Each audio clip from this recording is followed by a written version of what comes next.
Hey, this is Carlos Garcia, and in this video, I'm gonna share the same way how I used to journal and keep track of the metrics that we actually can be in fully controlling baseball. The same sheet and the same progress, or the same system that I used to use with my hitting coach by the time that I was playing with the Kansas City Royals and San Francisco Giants. So, who's this sheet for? This is for a player who's actually looking to start keeping track of some metrics and some of the most important part, that game changer or your stats online from high school season or your college season, are not going to tell you. Sometimes um these numbers, these stats are going to lie to you, meaning like you're either hitting like a super high hitting average, but that doesn't necessarily mean that you're actually competing with your best swing, or the opposite, where you have your batting average super low, or all the areas on your stats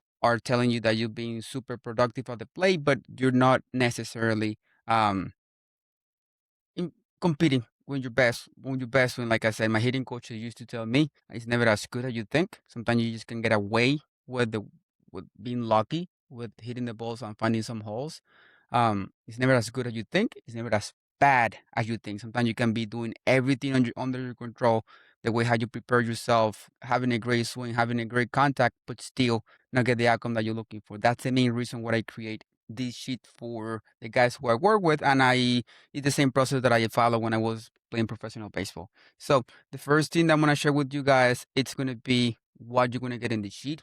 Pretty basic information. You play your information, your name, your position. You wanna put a date. You just wanna copy this sheet and have it on your phone. And every single time after you don't win a game, you wanna keep track of these metrics. Where, like, if we don't realize that we're being um we want to be a checklist, that if you don't cover that part of the game, that you're not being efficient or productive at, that's when you want to start working with your coach about making any physical or mechanical adjustment into your swing.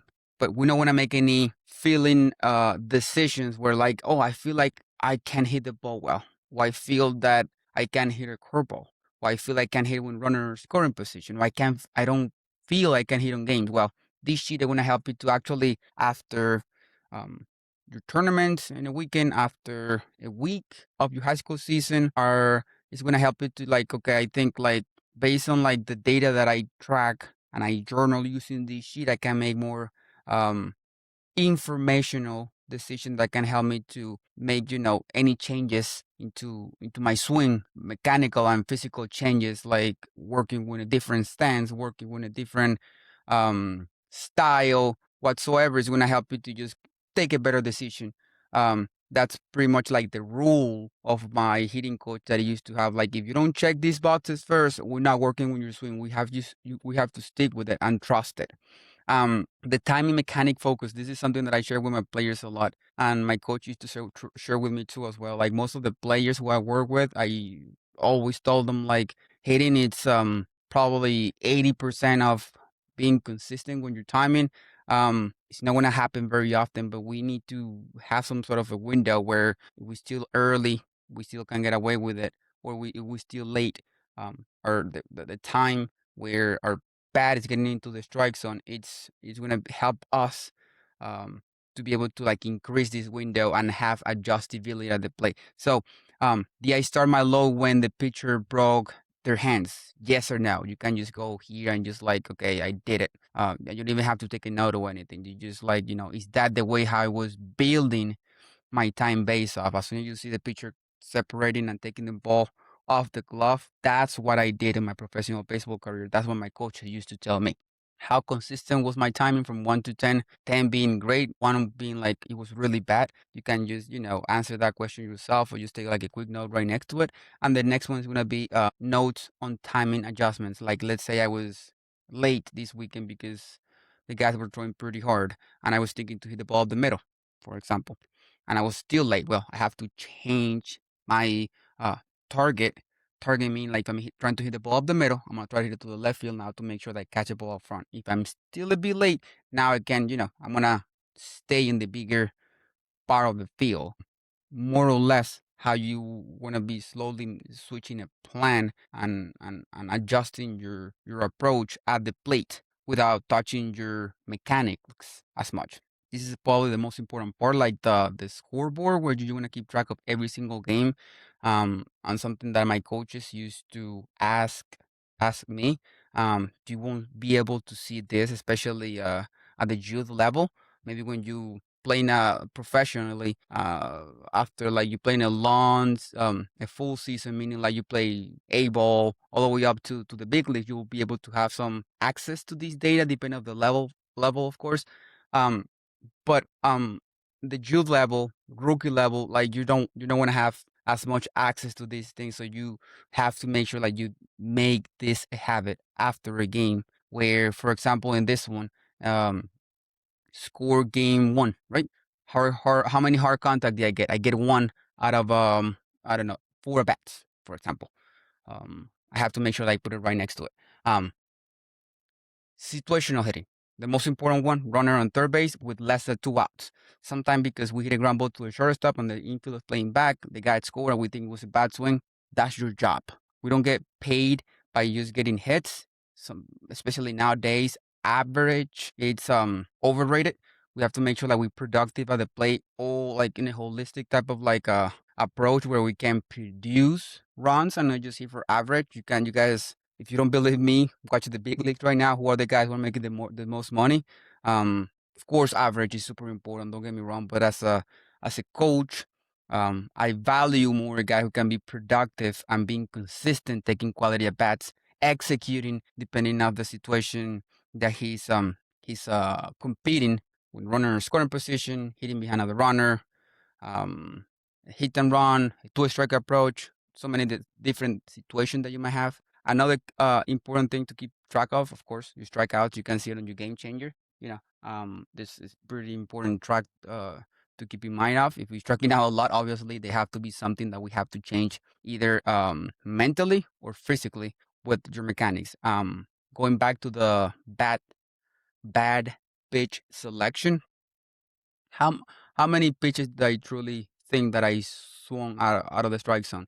And the main reason why I want to do it after the game is because like when you guys usually, most of you guys are just like so used to just taking once a week lessons, and if you just wait 4 or 5 days from one game to the other and give this feedback to your coach in person, you're going to forget. So it's really hard to like make um informational decisions and taking the right decisions when we just like we don't have the whole um spectrum. We don't have uh the full idea of what's going on, and we just like going through the motions when we're in the hitting cage, and we just getting reps and just giving you some thoughts and cues here and there, but we don't know how to apply that swing, how to compete that swing, how to translate that swing that you have in the cage into the game, just because we're not keeping track of the thing that truly matter. We just focus on your average, on where I'm in the lineup, on like in that state of mind of like I can't hit, or like my confidence low, playing time, things that we can't control. We have to be obsessed with the process. We cannot control the outcome, but when we something that stick with me for a long time was when my hitting coach and with the AA team in the Royals told me like I'm rather to work with a player who know exactly what he's doing wrong when he's obviously not getting the outcome that he's looking for, meaning like he's not having a good streak at the plate, over a player who's doing really well and he doesn't have any idea what he's doing so well that is helping him to get the outcome. Because it doesn't matter how good you are.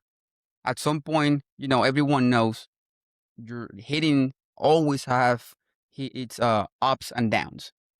You're a guy who's really consistent with your routine. You have an instructor um, uh, training that you can follow even before you hold the bat. The routine that you do off the tee, soft toss or coach pitch, a routine that you do on the on deck circle, in between pitches, in between at bats, after the games. This is what truly is going to help you to be as consistent as possible when it truly matters, when it's in the game, but you have to become obsessed with the process first, and then by taking this level of accountability and journaling on simple stuff, this only going to take you to no more than 3 minutes to fill out all these things. I'm gonna help you to. I promise you, it's gonna be way easier for you to keep track of the thing that truly matters, and that truly are gonna help you to take your game to the next level. The next box here is your mental game. You just pretty much going to rank or score your mental game from 1 out of 10. Like if my confidence was low because I feel like after my first game, I didn't. Well, my first at bat, I strike out and I feel like I couldn't hit to save my life for the entire weekend. I have to be truly honest with me. It's a completely different approach when you work when a player who his confidence is low over with a player who his confidence pretty high, but it's more like a technical or like mechanical type of like or like the way how he structure a plan and adjusting the games. There's way different the way how you want to approach a player like that. So it's pretty important to be really honest with the way how you answer these things, because as if you lie to yourself, like I mean, it's not gonna end up well for like the adjustment that you're going to make later to be able to like find the consistency that we're looking for. And then another note, I need to be aggressive when running in scoring position. This is more like a personal note. Sometimes we get some feedback from coaches, and we see that we're just struggling. When running in scoring position, for example, I put those notes there.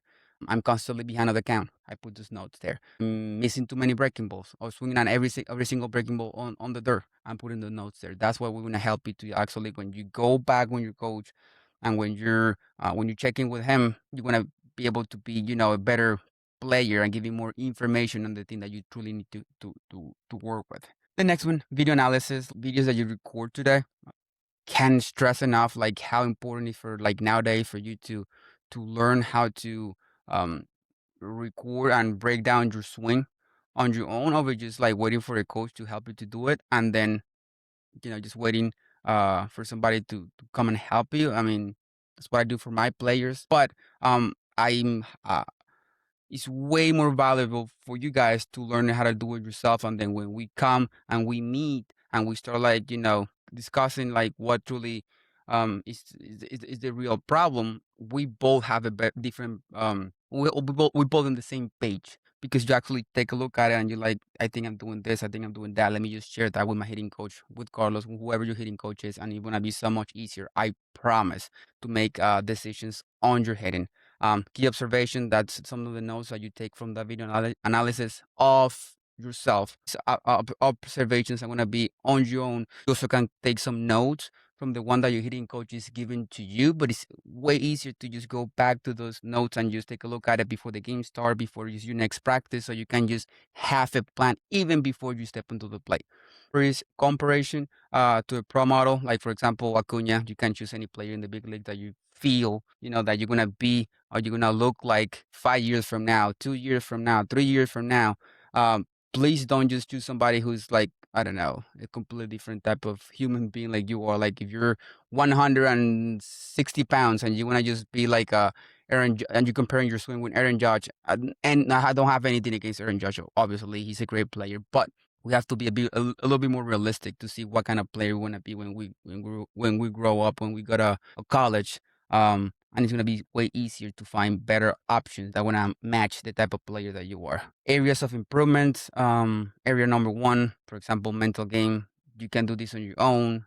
You can also reinforce the checkbox on the areas that you have to work on based on like the feedback that your in-person coach is giving you, that your remote training coach is giving you. So it's easier to just like to in this week, for example, I'm just gonna focus on area number one, which is my mental game. I'm gonna make sure that I start journaling, that keep track of the thing that I'm doing before the practice. After the practice, I'm taking care of my body. It's easier for me. I'm gonna trust the process, and I'm gonna make sure like I practice and I improve my internal talk, like the way I talk to myself in between at bats, in between pitches, before the game, after the game, to make sure that I only prioritize that part of the game. Area two, another example here, when running in a scoring position, make sure that you know to swing at the first pitch fastball. That's just another example. You can put whatever you think like you have to work on. Area number three, through strike approach, let the ball travel, like little note right next to it, so you can refer and go to and kind of remind yourself after you go and check this little sheet. Coach feedback, feedback the coach that your high school or your travel coach is giving to you, that your personal hitting coach is giving to you, and some, it's not just the feedback. Also, like, what do you guys end up thinking that's truly going to help? Like the adjustment that you guys are going to help. Sometimes adjustment just doesn't require from a coach. You just go in the batting cage and you start throwing practice to you. You can't do it on your own based on, like, whatever situation you're dealing with. So it's pretty self-explanatory on that, on this part of the sheet. Next session goals, like the goals that you have to work on. You just write it down, and I promise it's gonna be so much easier for you to just go on one single thing to tackle in your game. Right now, like, this is an example. I need to practice how to hit the ball to the other way. So you have to make sure that when you go into the cage, the drills that you have are going to help you to achieve that goal, and you already have a clear expectation of what you're going to work on, and is gonna uh you're gonna have a better usage of your time to be able to, like, improve the area of your game that you truly is truly gonna help you against live pitching, against, against, like, in the real game, and not just like having a swing that only works in the batting cage.